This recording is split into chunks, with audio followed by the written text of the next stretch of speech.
Tonight, a year's worth of rain falls in just a few hours, causing unprecedented devastation in Spain's southeast, with more rain expected this weekend. Good evening, I'm Isabella Tolhurst. This is ABC News Northern Territory.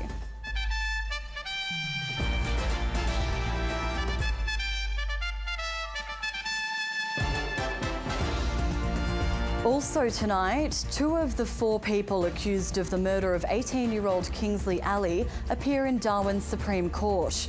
Northern Territory Labor politician Gosling hopes to win a 4th term at next year's federal election.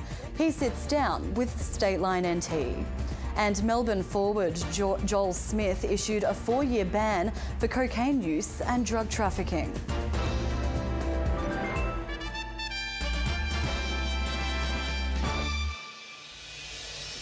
More than 1,000 rescue workers have been deployed to the worst-hit areas of Spain following catastrophic floods that have killed around 160 people.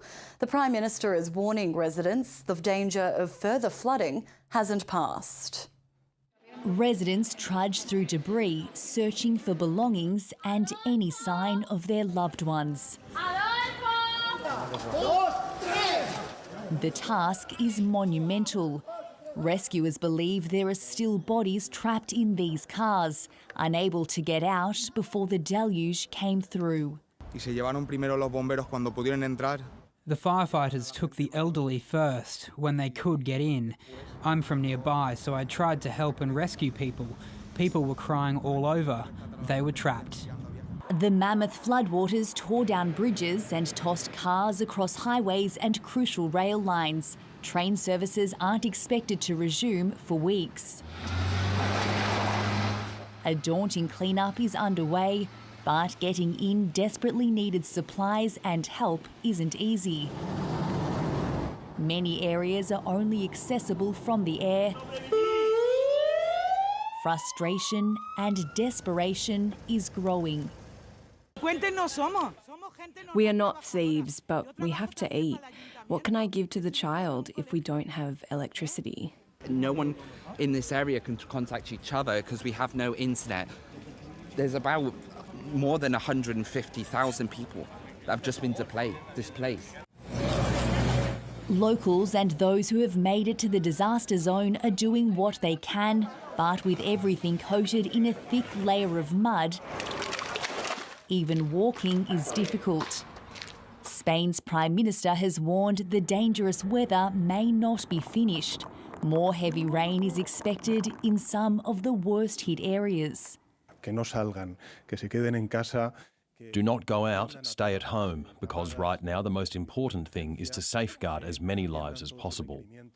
Farmers among those hurting. This disaster will have enduring consequences for the region, which is a global exporter of oranges. But for now, the focus is on finding those still missing as floodwaters recede. Michelle Rimmer, ABC News. 6 Australian women have accused the former Harrods boss of sexual assault in what's been described as the worst case of corporate sexual abuse the world has ever seen. Lawyers have now officially launched legal action against the famous London department store after more than 400 people came forward with harrowing allegations. These are some of the hundreds of women who say they were sexually abused by Mohammed Al-Fayed. In many ways, it's the worst case of corporate sexual abuse of women that the world has ever known. Among the 420 people who've come forward, Australians who landed jobs at Harrods in their 20s. Because when they were youngsters, they travelled and they came to London and they got a job at Harrods, and it was the most wonderful thing that they've ever had. A lot of them, after they'd been, subjected to this horrific ordeal, fled. The shocking allegations stretch into sport. Footballers at the Fulham club Al-Fayed owned for 16 years say they were sexually harassed by the billionaire. I know that by speaking out, we are making it harder for this kind of behaviour to be tolerated anywhere. Al-Fayed, who died last year at the age of 94, owned Harrods between 1985 and 2010. Legal proceedings have now been officially launched against the department store. Lawyers told the ABC they're investigating abuse claims against children as young as 11. He's a vile monster. Is there any other way to describe him? While Mohammed Al-Fayed will never face justice himself, lawyers for the survivors say this legal action isn't about revenge, but accountability. It means setting a precedent so that in the future, young girls don't go through the same thing. Harrods' new owners are in the process of setting up a compensation scheme for survivors. Bridget Rollison, ABC News, London. Australia's passport office is under scrutiny after a damning audit revealed more than a dozen officials and contractors are being investigated for possible misconduct. Here's Foreign Affairs reporter Stephen Jedgetts.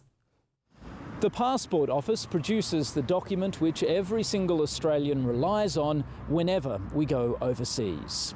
The office came under pressure last year over lengthy delays in processing passports, and now its contracts to produce those passports, worth around $1.5 billion, have come under the auditor's microscope. The audit assessment is brutal. Few of those contracts were opened up to proper competition, and in at least 16 instances, officials failed to declare conflicts of interest. And 18 people, including current officials, former officials and contractors, are now being investigated by the department. That's not all. Auditors also examined 2 work trips which officials took to the Queensland resort town of Port Douglas, which they were scoping out for a major conference at a cost to taxpayers of more than $30,000. After booking a local resort, the officials decided they'd actually hold the conference in Canberra instead, which meant they had to fork out another $104,000 in cancellation fees. The government is unimpressed. It says things have improved at the Passport Office over the last 18 months, but it's still looking into exactly what happened and whether it might need to take further action. The trial of 4 people accused of murdering an 18-year-old man in Palmerston 2 years ago has reopened in Darwin today, with the jury hearing witnesses' accounts of a drunken altercation alleged to have prompted the killing. The court heard that in October 2022, Kingsley Ali had been drinking at a party before throwing a drink on one of the 4 co-accused, who were in a rideshare vehicle outside the party.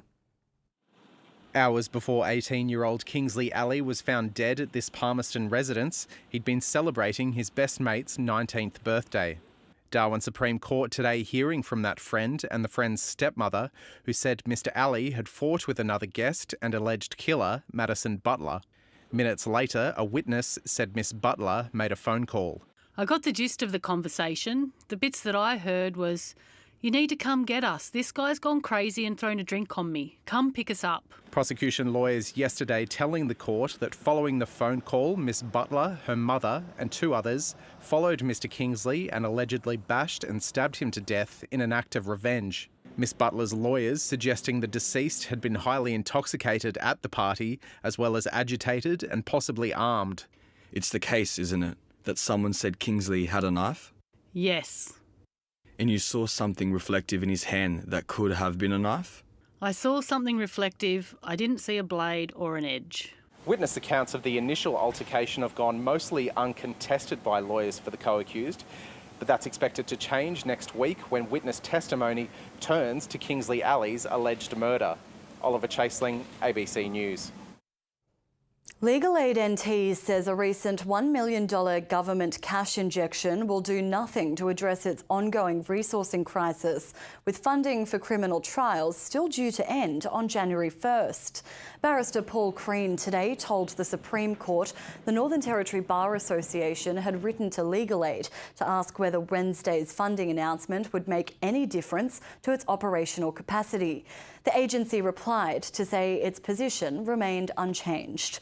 Mr Crean said it meant his client would be left to defend himself against child sex charges if he was unable to find a pro bono lawyer over the Christmas period. The trial is set for early next year. The Northern Territory government is sending bottled water to 2 remote Aboriginal communities after new international research linked high fluoride levels in drinking water to lower IQ in children. The Central Australian communities of Nirapi and Alparulam have long complained about the quality of their drinking water, which has naturally occurring fluoride at levels above the safe limit set by the World Health Organization.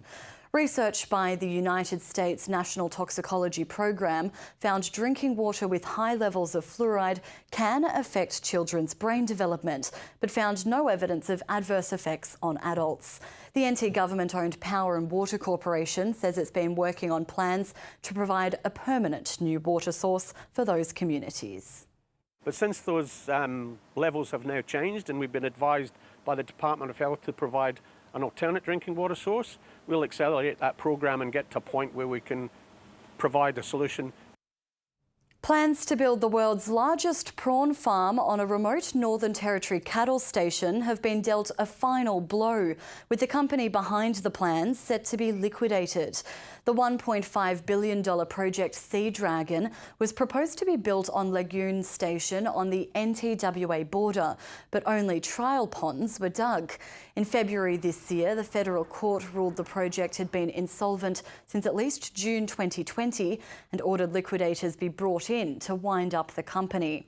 Parent company Sea Farms appealed the verdict, but that was today dismissed by the court. Plans to build the farm began over a decade ago, with 3 levels of government investing more than $100 million for infrastructure to support the ultimately doomed project. Property prices are still going up, but the pace is starting to slow. Buyers are being held back by how much they can borrow. At the same time, more homes are being listed for sale. Selling season is heating up in the nation's second most expensive city. It's lovely to meet you. No worries. Good. Thanks for the time. My pleasure. This real estate agent in Brisbane just sold a 2-bedroom unit $60,000 above the reserve. She's now gearing up to auction another in the same complex. This is our second open home, and so far we've had 16 groups through, and I've got lots of interested parties. More properties are also being put up for sale. We're seeing a bit of movement from sellers who have been investors or long-time holders, taking advantage of really great prices at the moment. Prices continued to pick up nationally, up 0.3% in October and 6% for the year. It marked the 21st straight month of gains, but the market is cooling, with price rises easing in Perth, Adelaide and Brisbane. Values in Sydney fell for the first time since January 2023, and prices also went backwards in Melbourne, Canberra and Darwin. This combination of high interest rates, existing poor affordability, and of course increasing numbers of people seeing mortgage stress, that's what's weighing on the property markets. With property prices remaining high, there's little relief on the way for first home buyers. Even though inflation is still falling, economists say it isn't enough to convince the Reserve Bank to cut interest rates at its meeting next week. We could see, after a few rate cuts, however, more buyers be confident about entering the market and housing values rising with more momentum. A slowdown that's likely to be short-lived. Kate Ainsworth, ABC News. A judge has ruled One Nation leader Pauline Hanson breached racial discrimination laws in a tweet to fellow Senator Mehreen Faruqi. She used a variation of a racist slogan telling the Deputy Greens leader to go back to Pakistan. Senator Faruqi says the case took a large personal toll but has delivered vindication. It was a case with complex issues, but Mehreen Faruqi says the outcome sends a simple message. And it sends a strong message to racists that they will be held accountable. On the day of the Queen's death in 2022, Senator Faruqi said she couldn't mourn the leader of a racist empire. Senator Hanson's reply said, in part, "It's clear you're not happy, so pack your bags and piss off back to Pakistan." The One Nation leader argued that was exempt from racial discrimination law because it was a fair comment on a matter of public interest. The federal court disagreed. Her tweet was an angry personal attack on Senator Faruqi, with no discernible content or comment about the issues raised by Senator Faruqi's tweet. The court found that while Muslims as a group may not be protected under the Act, the senator's identity as a person of colour, an immigrant and a Muslim were inseparable. Today is a win of every single person who has been told to go back to where they came from. The expert evidence establishes that that is a racist trope with a long history. The judge has ordered Pauline Hanson to delete the tweet and pay Senator Faruqi's costs, which are likely to run into the hundreds of thousands. But as for an apology, Senator Faruqi says she's not expecting anything. She wasn't in court to hear the decision, but Senator Hanson was back on Twitter expressing deep disappointment. The outcome demonstrates the inappropriately broad application of Section 18C, particularly insofar as it impinges upon freedom of political expression. The One Nation leader has already flagged an appeal. Jamie McKinnell, ABC News, Sydney. Northern Territory Labor politician Luke Gosling has held the seat of Solomon for a historic 3 terms and is vying to make it 4 in a row at next year's federal election. Much of his time in office has coincided with Labor in charge of the Northern Territory. Now, with the majority CLP government back in power on a platform of law and order, what impact will a shift in voter sentiment on crime have on Mr Gosling's chances? Eleni Roussos sat down with the member for Solomon for State Line NT to talk about crime and if his push for an Aldi will be enough to woo voters. Luke Gosling, thank you for joining State Line. Great to be here. When you were elected to federal parliament in 2016, it foreshadowed a landslide win for Labor here in the Northern Territory. Let's fast forward 8 years. We have the CLP government back in power with a majority government. Are you concerned that your time in office could be up? So I think people have seen that I'm someone who makes sure that people in Canberra are listening to the Territory. The Prime Minister's recently given me a promotion and sees me as a minister after this next election. So we'll be in a great position to, with Melandiri McCarthy, who's in federal cabinet, it's an unprecedented level of access to the table where decisions are made. The CLP here in the Northern Territory won on a platform of law and order, winning a swathe of seats, including all of Darwin and Palmerston. Do you believe that you could suffer voter sentiment backlash when it comes to crime? I don't take people for granted, and I guess that's why after 3 terms I'm asking for their confidence again, is because they know that I'm continually out there listening to them and trying to find out where they want to see change, where they want to see the federal government lean in more. So we stand ready to lean in more, but we've done an incredible amount as a new government. Then why did Labor lose the election here in the Territory? Well, they're questions for the NT Labor government. Surely you would know. Why do you think Labor lost the election in the Territory? Well, I think it never helps when you've got a succession of leadership where there is that people aren't sure what the direction of the government is because there's been several changes of leadership during that time. I don't think that helped at all. But we saw this federally when the PM changed from Kevin Rudd to Julia Gillard back to Kevin Rudd. It just gives people a sense that we're not focused on them. In the Territory, the cost and availability of airfares remains a key concern for Territorians. You've been at the top. Why hasn't Anthony Albanese been able to make a deal with the airlines to bring prices down, or is the government powerless to do so? What I've said to our federal government, and I've been saying this for some time, is that if cabotage becomes an answer and there's an interest, which there isn't currently, but if there is an interest from a foreign airline, that we be seen here in Darwin as a pilot location for that. And why is that important? Is because it creates more competition in the marketplace.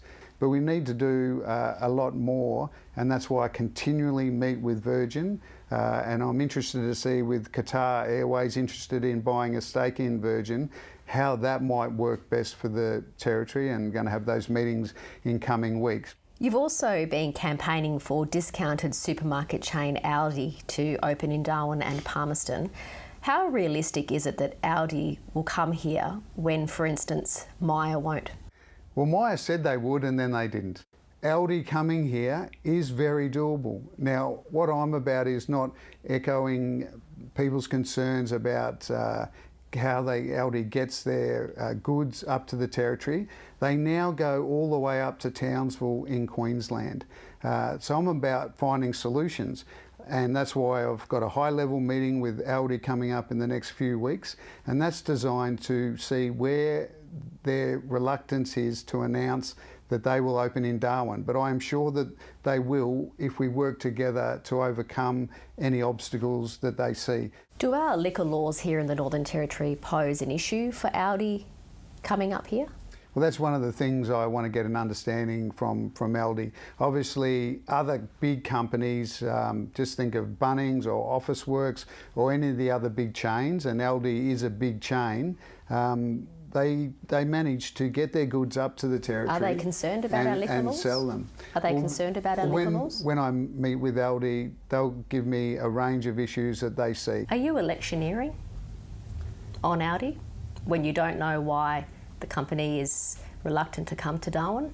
I want to get Aldi here. But you don't know why they don't want to come here.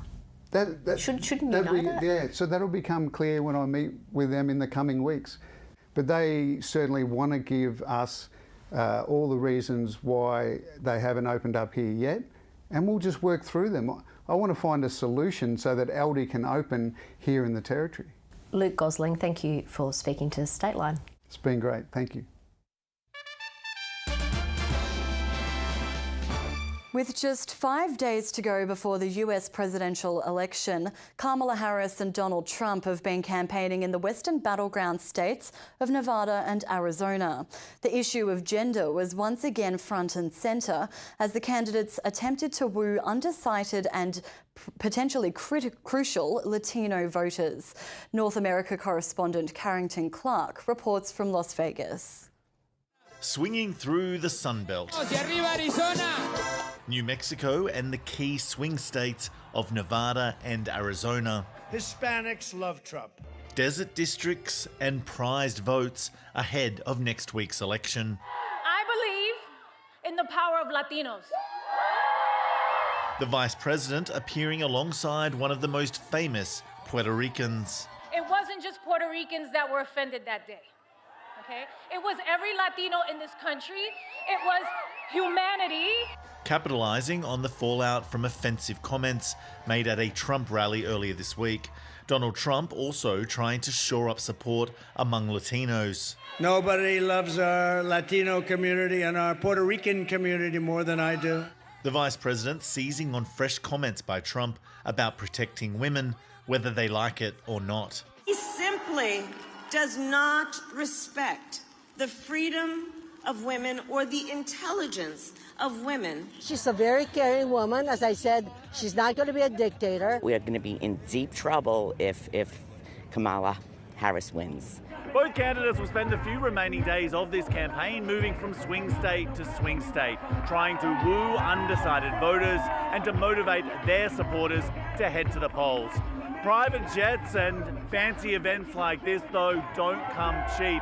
And on that front, one side has a definite advantage. The Republicans have raised about $1.5 billion, while the Democrats have raised more than $2.2 billion. And some of the Democratic cash has been deployed in the middle of Vegas.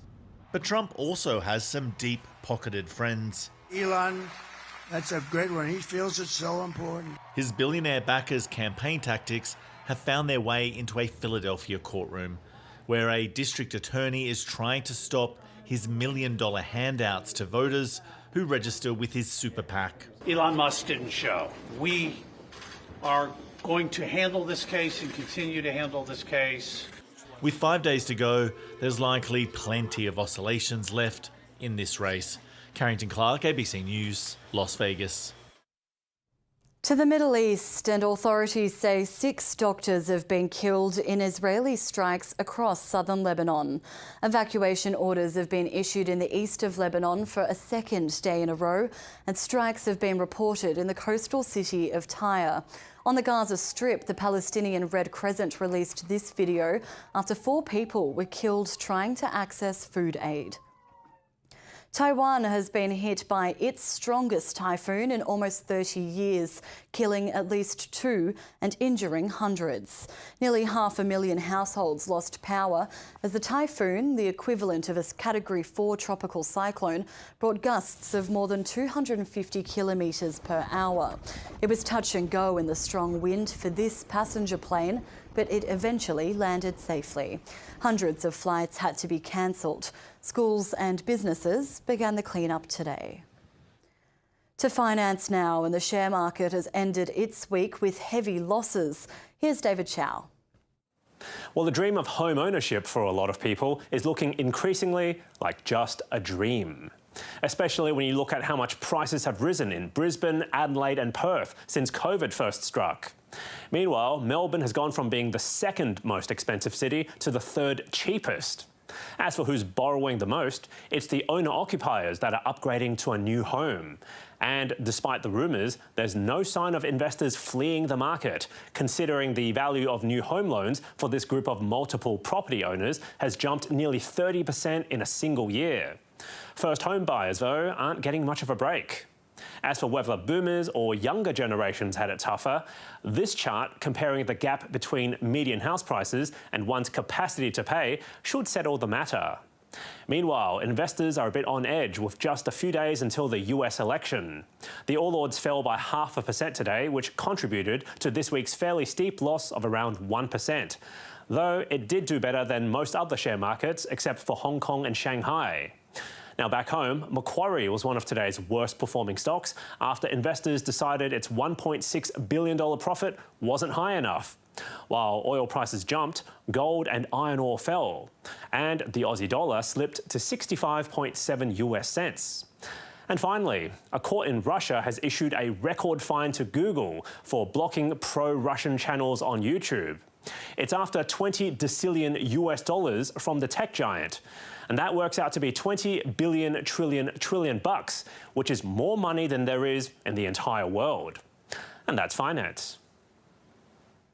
Australian boxer Jason Tonkin is in a coma after he was found in a Thai hotel room alongside the body of fellow boxer Briton Joshua Goldstone. The former Sydney-sider moved to Thailand as a teenager and is a renowned middleweight Muay Thai fighter. The two were found by hotel staff in the resort city of Pattaya, with a 27-year-old Tonkin in a state of intoxication and panic, and 21-year-old Goldstone deceased. Tonkin had recently opened up about his problems with substance abuse. Delisted Melbourne footballer Joel Smith has been banned for 4 years following a doping investigation. The 28-year-old Demon tested positive to cocaine after a game in 2023. Sport Integrity Australia later found he used text messages to offer cocaine to teammates. The 4-year ban has ended any chance Joel Smith had of playing another AFL game. Smith wanders in and kicks the first goal of the afternoon for the D's. The 28-year-old tested positive to cocaine after a game against Hawthorn 15 months ago. He is now banned from playing any Australian rules football until 2028.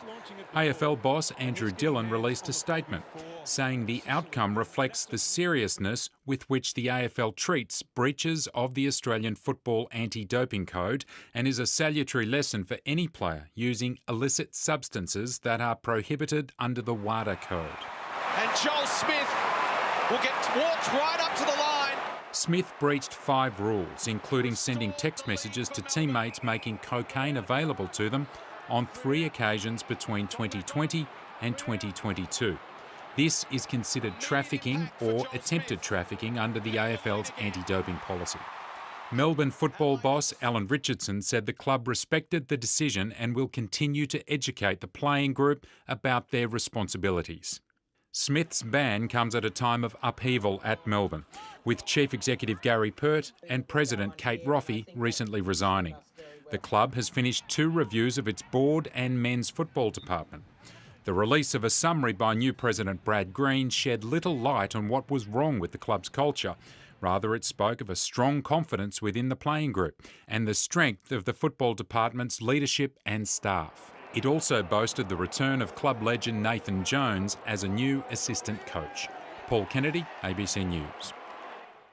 The Bulldogs have sacked star winger Josh Addo-Carr over a failed roadside drug test. The 29-year-old returned a positive reading after being pulled over by police in September, and a second sample produced the same result, prompting Canterbury to sideline him for the NRL finals. Addo-Carr has maintained he had not knowingly ingested cocaine, but the Bulldogs board chose to terminate his contract with 1 year remaining, citing his lack of transparency about the incident. It comes as the transfer market opens this month, with clubs free to negotiate for off-contract players.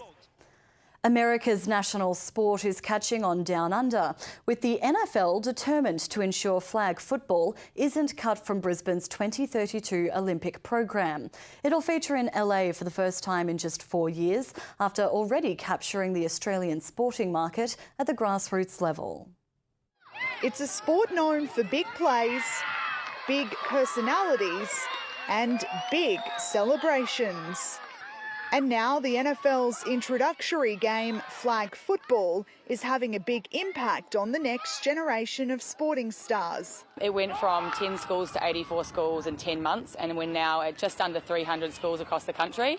And we expect that to grow pretty quickly. In a tough sporting market, flag football has been a huge success for both young boys and girls after launching in the curriculum in 2022. Who likes Taylor Swift and the Chiefs? Oh yeah, oh yeah. It's football, so it ain't too much difference. Just considering, y'all play, I think it's rugby or AFL. The sport will be played in LA in 2028, but the NFL doesn't want it to be a flash in the pan. We actually have a very big vision at the moment to ensure that it does get into Brisbane. We want these kids to have a chance to play potentially for their country. The best of each state gathered on the Gold Coast. This group of talented Victorians will now get a chance to see the bright lights of the United States, crowned national champions. They'll represent Australia at the International Championships at February's Pro Bowl Games in Orlando, Florida. Amazing. Every week this past 3 months has been hard work, and our whole team deserves it. What are you going to tell them about Australia and how we play sport over here? We show no mercy. Jessica Stewart, ABC News, Gold Coast. Territorians are being warned to protect themselves from mosquito bites and the possibility of contracting mosquito-borne diseases. The top end has seen an explosion in the number of mosquitoes early this wet season due to high tides and heavy rainfall across the territory. Health authorities are urging residents to take precautions as some mosquitoes can transmit viruses such as Ross River fever. NT Health Medical Entomology Director Nina Kurutz says infants, young children and the elderly have a greater risk of getting infected. She's among those encouraging people to wear light-coloured clothing as mosquitoes are attracted to darker colours. Time to take a look at the weather now, starting with this photo sent in by Michael Hendricks at Nightcliff. A mostly cloudy day across the top end with a few showers and storms, hot and mostly sunny in the centre. It was 32 today in Darwin, 35 in Jabiru and 33 in Bachelor. Zooming out, Katherine reached a high of 34, 30 in Nhulunbuy and 35 in Borroloola. Tennant Creek and Alice Springs both reached a high of 38. The satellite shows heavy clouds over the top end and northeastern Australia, while scattered thunderstorms developed over central parts of the NT. It was mostly sunny elsewhere. The clear conditions across the rest of the country is due to a high in the southeast. A front is crossing WA, while the troughs across the north are weakening. Around the country tomorrow, Brisbane with possible showers, a top of 27. Sydney heading for 22 degrees. Mostly sunny down in the southeast. Canberra 25, Melbourne 26, Hobart 23 and Adelaide 35. Showers over in the west. Perth is heading for a top of 22 degrees. Around the territory tomorrow, Alice Springs is set to hit 39 degrees. So is Tennant Creek. Further north, Katherine a top of 38, Borroloola 37 degrees, Nhulunbuy a high of 32. And in the west, stormy weather continues, 34 in Darwin, 37 in Jabiru and 35 on the Tiwis. The afternoon low tide will be at about 12:40 tomorrow and winds will reach up to 10 knots off Darwin. The sun will rise tomorrow at 6:12 and set at 6:48. And taking a look ahead, sunnier and hotter in Darwin this weekend, with the chance of a shower or storm continuing throughout next week. While in Alice Springs, a very hot weekend, windy on Sunday, bringing heightened fire danger. It's staying hot throughout the week before cooling down just a little bit from Thursday. And that's ABC News for this Friday night. Thank you for your company. Good night.